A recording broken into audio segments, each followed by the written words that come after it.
हाय मित्रांनो, माझ्या नवीन व्हिडिओमध्ये तुमचं स्वागत आहे। तर आज मी दही वडे बनवणार आहे। तर माझा व्हिडिओ तुम्ही बघा।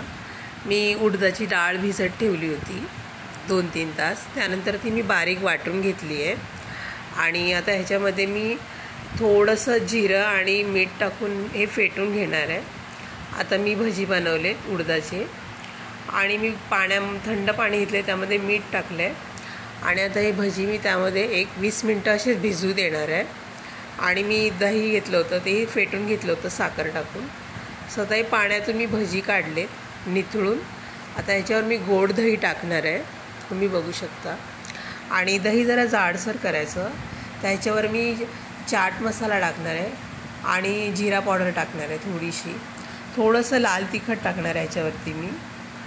व्हिडिओ आवडला तर प्लीज लाईक करा, शेअर करा, सबस्क्राईब करा, कमेंटमध्ये मला नक्की कळवा। धन्यवाद, थँक्यू।